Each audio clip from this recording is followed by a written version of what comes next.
Tidak asing lagi dengan Bapak Ono Purbo, dan sebelum mengundang Bapak Ono untuk naik ke atas panggung, saya akan membagikan sedikit mengenai profil atau latar belakang dari Bapak Ono. Bapak Ono adalah pakar IT dan aktivis digital terkemuka di Indonesia yang dikenal karena perjuangannya menghadirkan akses internet murah, dan lulusan ITB dan doktor dari University of Waterloo. Ini merupakan pelopor solusi internet berbasis komunitas seperti RTRWNet dan Wajan Boleh.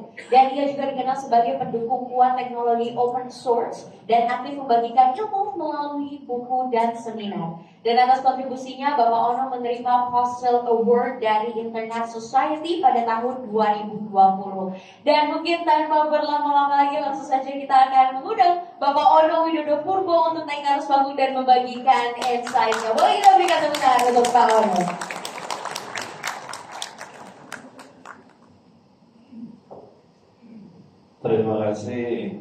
Terima kasih Sanfor buat undangannya. Ini jujur dulu ya, aslinya slide-nya jelek banget, dirubah jadi keren. Gue ngasihnya cuma black and white aja. Oke, next. Jadi saya akan ngomongin soal tren. Cuman jujur tadi waktu dengerin Mas Ahmad Reza ngomong, teman-teman Sanfor ngomong, sebetulnya udah cover semua sih sebenarnya. Cuman saya akan ngomong dalam bahasa Indonesia yang sederhana kali ya.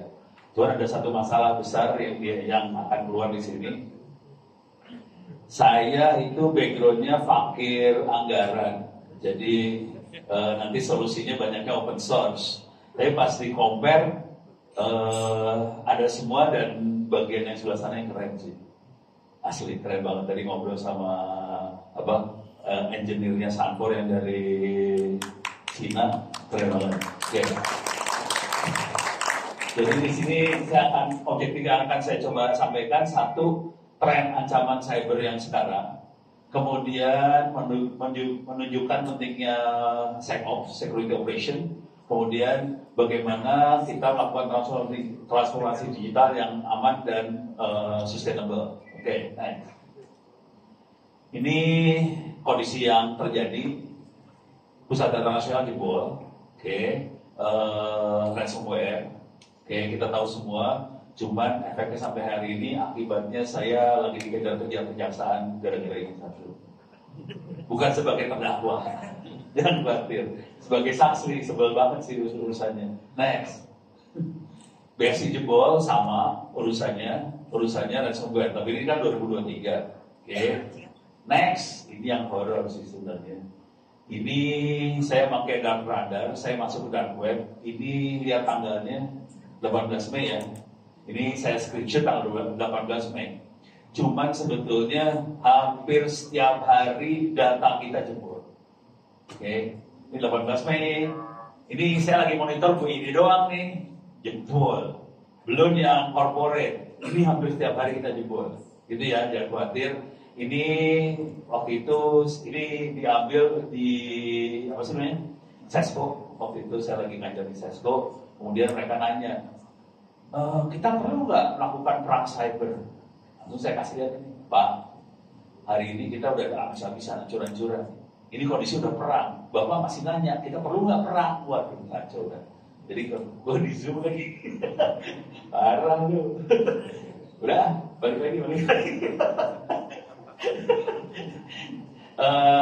Kalau masuk dark web beneran agak susah nyarinya. Saya makanya dark radar, jadi lebih gampang. Ini bikinan teman-teman di Bandung, anak-anak Sabir Army yang bikin, jadi lumayan lebih gampang buat lihatnya. Next. Oke, kita pengen mulai masuk ke transformasi digital dan risiko baru. Sebetulnya intinya kalau kita pakai digitalisasi, memang menambah peluang. Cuman hati-hati di sini, surface attack-nya jadi tambah lebar. Waktu kita belum digitalisasi, misalnya kita cuma segini yang ada di internet, kecil. Tapi pas kita masuk digitalisasi, semuanya masuk ke digital, ini semuanya lebar kan? Udah, habis. Semua bisa diserang. Konsekuensinya, itu yang pertama, digitalisasi. Yang kedua, teknologi AI, cloud, IoT, memang membuat semua efisien, tapi juga menambah resiko. Jujur dulu ya, sebelum terlalu jauh, tolong diingat di kepala aja. Ini saya bikin buku-bukunya sebetulnya free, bisa di-download di internet, alamatnya s.id, kalau diingat di kepala aja ya, s.id/free-owp-ebooks. Jadi situ ada bagaimana mengamankan AI itu sendiri, segala macam ada. Bentuknya buku, bisa diambil free. Buku-buku ini kebetulan nggak sengaja sih waktu itu dibikinnya karena teman-teman BSSN, Badan Siber Sandi Negara, ngundang saya buat ngomong soal keamanan AI, bukan AI untuk keamanan. Kalau ini kan AI untuk keamanan, security GPT itu AI buat keamanan. Saya lagi ngomongin buat ngamanin AI itu sendiri. Jadi ada yang topik-topik seperti itu bisa di-download juga. Jadi bagaimana kita mengamankan AI itu sendiri. Oke. IoT dan sebagainya. Itu yang kedua. Yang ketiga, ini sama dengan Athena sih sebenarnya ya. Jadi kalau kita mau sukses, fondasinya ya security. Kalau nggak ada security, masalah besarnya nanti urusannya adalah trust, kepercayaan. Bisa nggak customer, klien, nasabah, mitra percaya sama kita? Itu yang fatal banget. Akibatnya nanti orang jadi duit hilang sih dari sebelah situ. Beres ya? Next lagi.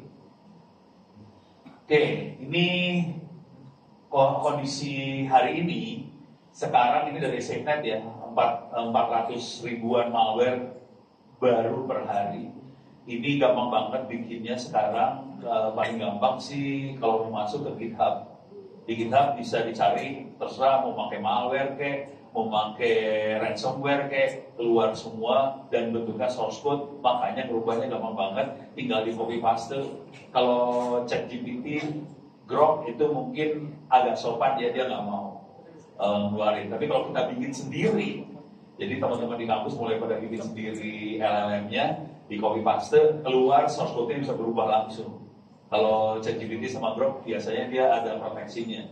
Ini sudah melewati etika saya nggak mau lagi ngasih, bisa digituin. Tapi kalau kita di kampus bikin sendiri soalnya jadi kacau.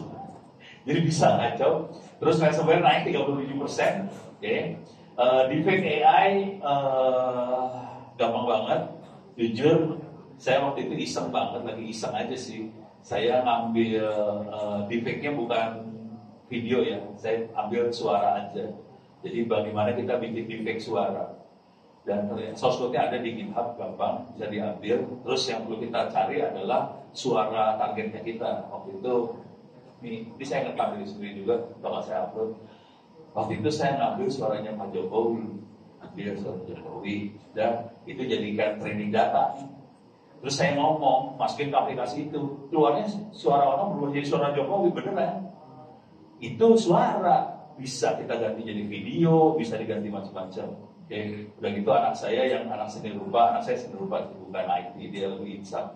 Dia insaf masuk seni rupa. Dia makanya AI juga, jadi bikin videonya udah mulai kayak gitu semua. Jadi kita deepfake udah gampang banget sih sekarang, jadi udah mulai berbahaya sekali. Target utama dari ini semua adalah data, sistem, dan terakhir trust. Jadi bahaya banget sih. Kalau kita di orang komersial, trust urusannya udah rezeki dia bisa hilang kalau sampai trustnya. Terutama bank paling kerasa ya. Kalau sampai jebol, orang bisa narik duit, bubar nih bang. Oke. Terutama di plat merah yang biasanya rada seru nih urusannya. Oke, jadi intinya ancaman cyber meledak banget dan kita perlu mengatasi itu semua. Next. Oke.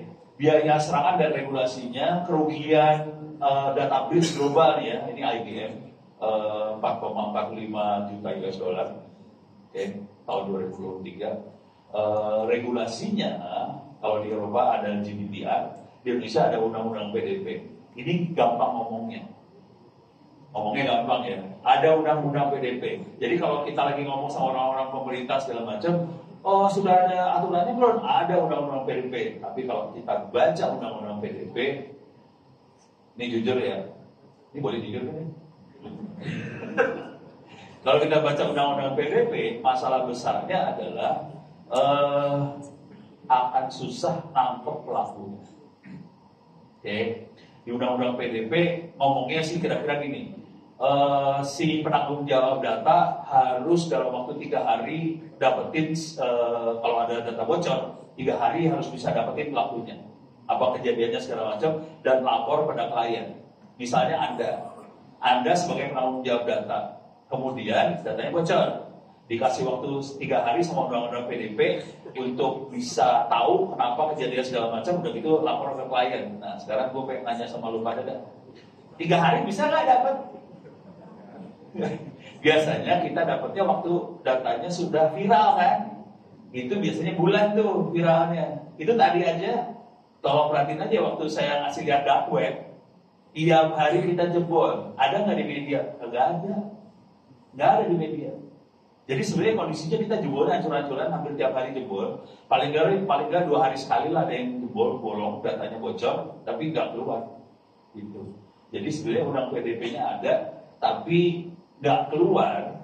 Nah, cuman kita sebagai yang operasin sistem, mau nggak mau kita harus mengamankan itu semua, jangan sampai jebol sih. Gitu, intinya itu aja. Walaupun kalau jebol tuh orang nggak ada yang tahu juga sih, cuman kan nggak baik ya. Urusannya jadi tidak compliance, dan ini akan sebenarnya bisa merusak reputasi dan denda. Dendanya kalau ketahuan sama undang-undang ini sebenarnya undang-undang PDP gini ya, kalimatnya di undang-undangnya. Dendanya itu untuk korporasi, bukan untuk instansi dan lembaga. Jadi pemerintah aman sih sebenarnya. Coba download undang-undang PDP, terus lihat pidananya. Pidananya ada 2, perorangan, personal, sama korporasi. Tapi tidak ada lembaga, kementerian, instansi, nggak ada tuh.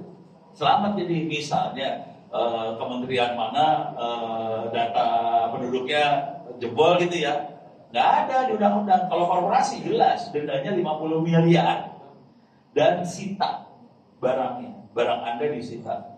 Jadi urusannya segede gitu sih urusannya. Makanya kita harus benar-benar ngamanin, soalnya urusannya ya saya yakin ini semua banyak dari korporasi ya. Urusannya segitu, 50 M gitu. Nggak main-main sih, serius ya. Kayak kalau ketahuan, kalau enggak ya aman sih. Next. Ini saya baca, ini saya ambil dari undang-undang yang langsung ya. Pasal 67 itu tiap orang sengaja melawan hukum, mengumumkan data pribadi 5 miliar. Ini orang ya, perorangan 5 miliar. Terus ada yang mengungkapkan data pribadi 4 miliar. Terus ada yang paling bawah menggunakan data pribadi 5 miliar. Ada sekian tahun lah, berapa tahun, 5 tahun. Dan ini orang. Next. Nah ini pasal 1 ayat 1 oleh korporasi. Itu yang bikin pusing kepala ya. 10 kali lipat dari maksimum pidana perorangan 50 M. Terus di bawahnya ada perampasan keuntungan harta kekayaan, pembekuan seluruh sebagian usaha korporasi. Itu yang urusannya. Ya urusannya di Anda ya, minta maaf.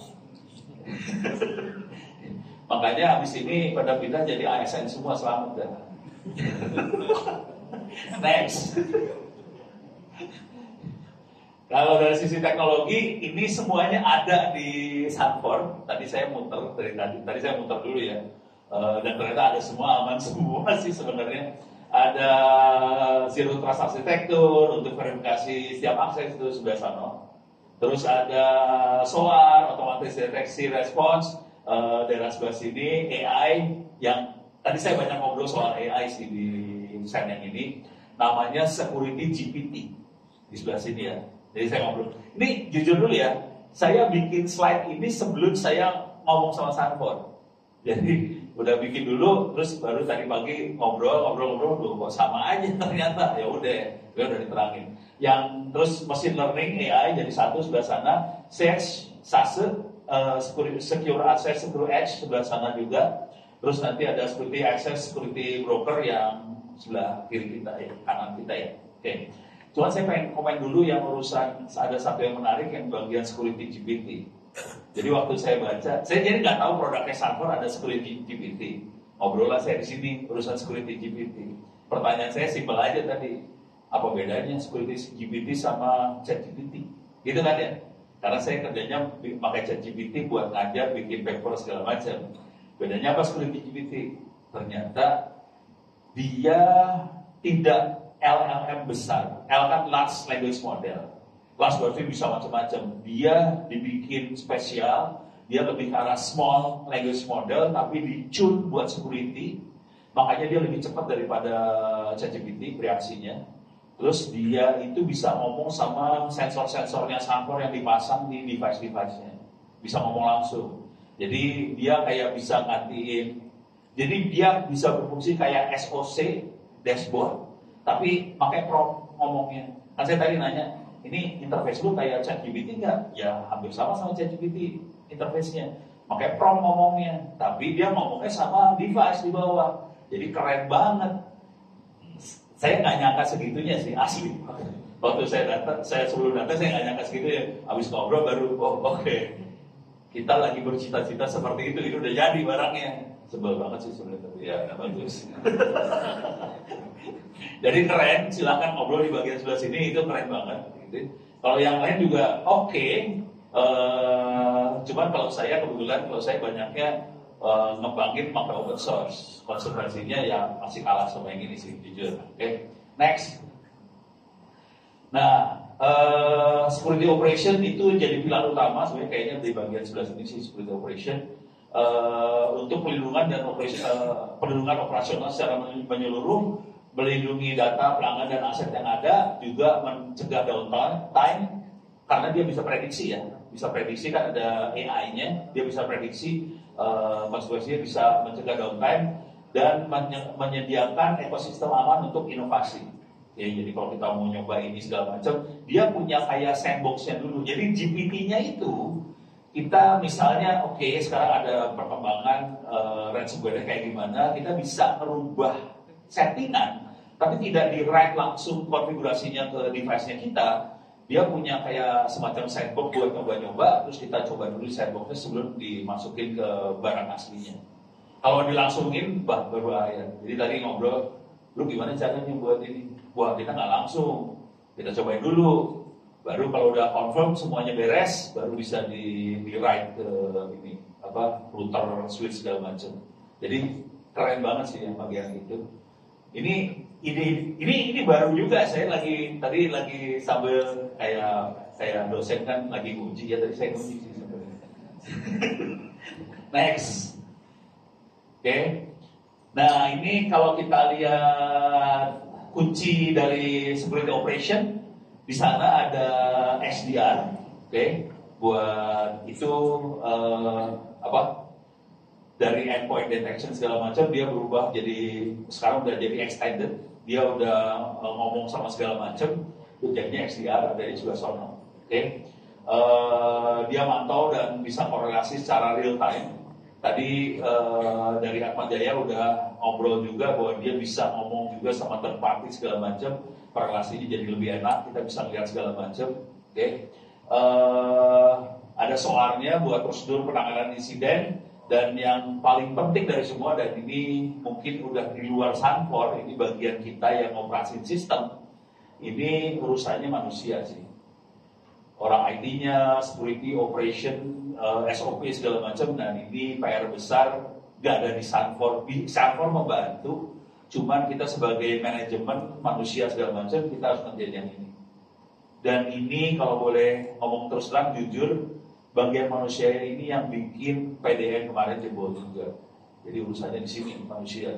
Mungkin dari sisi teknologi ada masalah sih, sebenarnya kalau PDN ada masalah teknologi juga.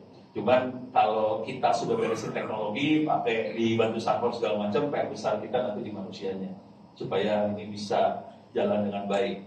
Karena kan kalau sistem, kalau kita lihat ada 3 komponen besar ya, people, proses, teknologi, PPT. People, proses, teknologi. Teknologi mungkin dibantu banget sama Sanfor. Proses ya kita bisa copy paste dari ChatGPT segala macam, kita dapat manual segala macam, prosedur semuanya sudah keluar. People yang parah banget. Ini bukan rahasia sedikit. Kita ngelepasin kuliah cyber. Kalau teman-teman mau suruh staff yang ada di kantor segala macam buat kuliah, ada kita lepasin free gratis di opencourse.itts.ac.id free. Cuman yang jadi masalah, dari 33.000 orang yang ikutan kuliah ini free, bisa nambah nggak yang bisa lulus berapa orang? Bisa kebayang? 33.000 orang. Lulus berapa orang? Sebut.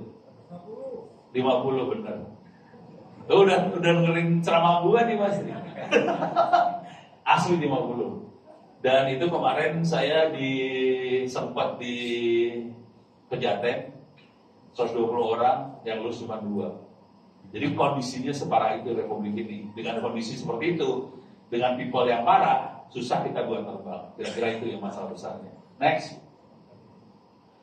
Oke, jadi kalau kita bisa pakai SecOps-nya, security operation-nya dengan baik, efisiensi,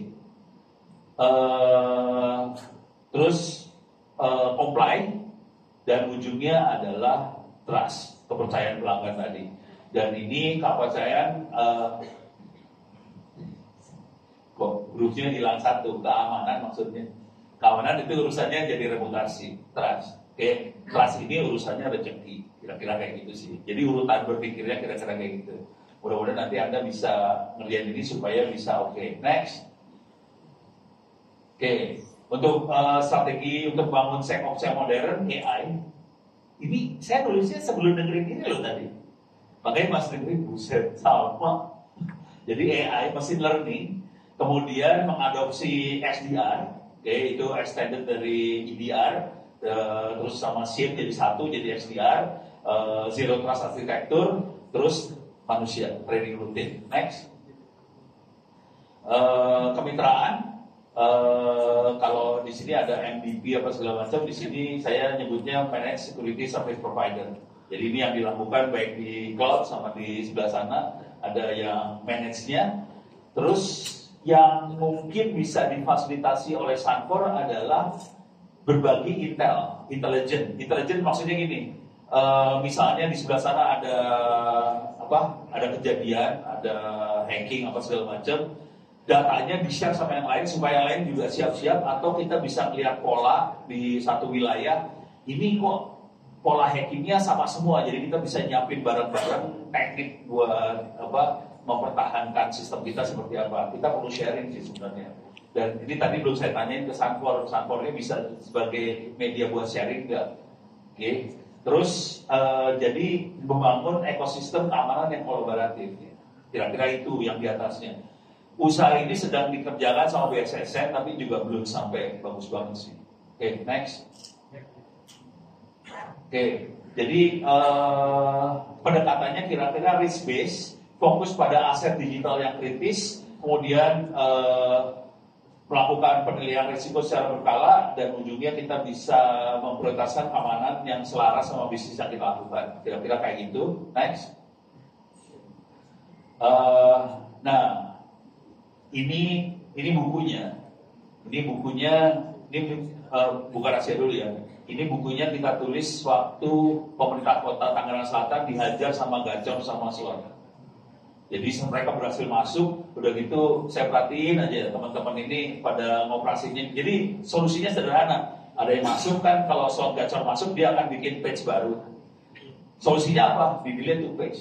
Bukan di-delete Trojan yang ada di dalam, delete page-nya. Tiap kali keluar delete page. Akhirnya apa? Hackernya masuk ke dalam sistem, kemudian nge-delete sistem operasinya.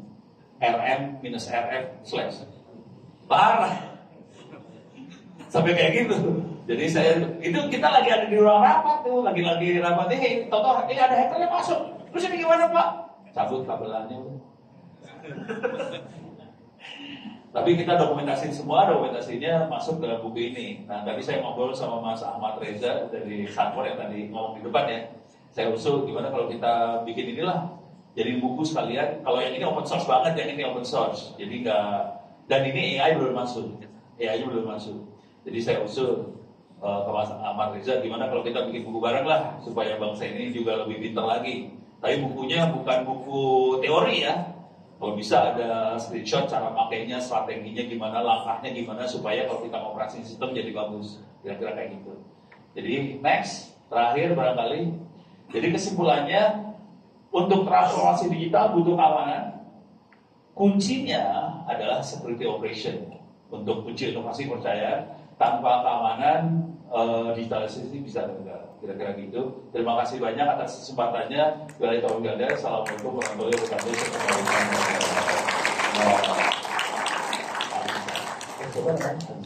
Ya betul, terima kasih banyak Bapak. Boleh kita berikan sekali lagi untuk Bapak Ono. Silakan Bapak, boleh dilanjutkan. Baik Bapak Ibu sekalian, tadi kita sudah mendengarkan langsung nih dari pakarnya Bapak Ono Widodo Purbo, dan mungkin nanti kalau Bapak Ibu sekalian masih memiliki pertanyaan